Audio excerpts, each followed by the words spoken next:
In one word only, how did a small town boy from Austria become one of the most famous people on earth? Arnold was going to be something very successful in his life. He's so charming and he's so smart. You just knew it. You just knew he had a very clear sense of how to apply himself. Really a most unique human being. He came from a very, very humble origin. He has, again, emerged as one of the leading celebrity figures in the world. He did it by dint of his own personal effort. I think he takes it very seriously, and he works hard at it. But Arnold works hard at almost everything that he does, and I think whatever he set his mind to, I think he could be successful in. I think that you have to overcome obstacles every day. I mean, the day begins by just getting rid of obstacles. That's what it's all about in life. It was not easy for me to come to this country, to start all over. It was not easy for me to go from the fitness and from the bodybuilding into acting. And things are not easy, but the upside is always so great when you make it. But you have to work on it. It doesn't happen overnight. They said they have a long name and a difficult name to pronounce, so I should change my name. Then they said I had a strange accent, I should change that. And you cannot have any kind of an outside negative force coming in and affect you. Okay, let's say before a contest, if I get emotionally involved with a girl, that can have a negative effect on my mind and therefore destroy my workout. So therefore I have to cut my emotions off and be kind of cold in a way.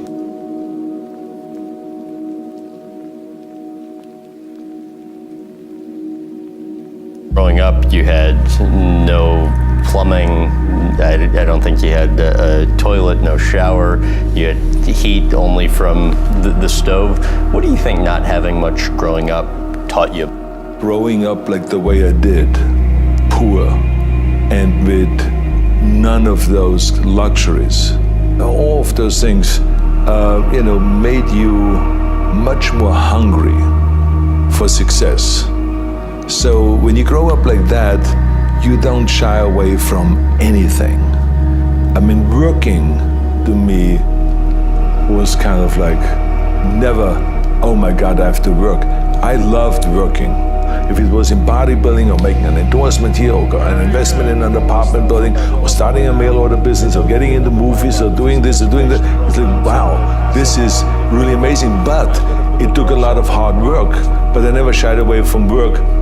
And I think that my hunger and my desire and my fire in the belly, and that nothing could stop me, I think that comes from growing up the way I did. It doesn't matter who it is. The most successful person in the world can tell you honestly that they also had a tremendous amount of failures. It's not always just success. The key thing is that we learn from the failures actually more than from our successes. It doesn't matter if you talk about the best basketball player. I remember Michael Jordan one time said in an interview that he missed 9,000 shots. Here he was one of the greatest, if not the greatest basketball player in the world. So yes, you miss. Everyone has failures. So the key thing is that you learn from those failures and you move on. I had my failures in bodybuilding. I lost bodybuilding competitions. Most people only know my victories, which were a lot, but I've also lost. I lost in weightlifting. I lost in powerlifting. I embarrassed myself many times trying to lift the 500 pounds on the bench press in front of 2,000 people in a beer hall in Germany, and I failed and it crashed on my chest and I couldn't make it, but eventually I did make it. I lost, I had failures in the movie business. I remember I had a lot of movies that went through the roof, but then there were movies that went right in the toilet that were not as successful. Books that I came out with that were on the New York Times bestseller list, and then others that didn't, live up to the expectations and failed. I have failures also, I remember, in my personal life, and I learned from that, and then you move on again. What is important is that you get up. When you fall, the winner always gets up. and the loser stays down. That's what's the difference. So to me, the important thing is always that when you fail on something, get up, you dust yourself off, and you move on, and have again a great vision of which direction you want to go. Pick another goal and keep moving forward. You have to have tunnel vision, and you got to have blinders on and not to see anything that is on the left and the right side, and just really focus. And what they call in golf and in tennis and all these ball sports, keep your eye on the ball. And when you do that, and when you focus that much on something, then of course you are not being able to enjoy all of the things that life has to offer, because you're so focused on this one thing. You have to focus on the thing that you really want to be the best at, and that's what I did.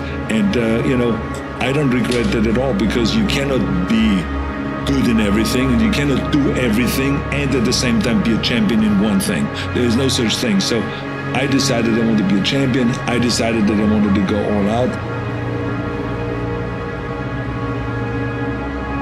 Giving back and recognizing that every one of us needs help.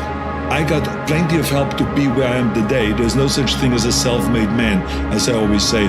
There's people that helped me to be where I am today. So it is up to me now to inspire other people, to help them, and to go and reach out and to help. And I just love giving back, where you don't think about what is in it for me, but, how can I help? Part of being successful is to give also something back.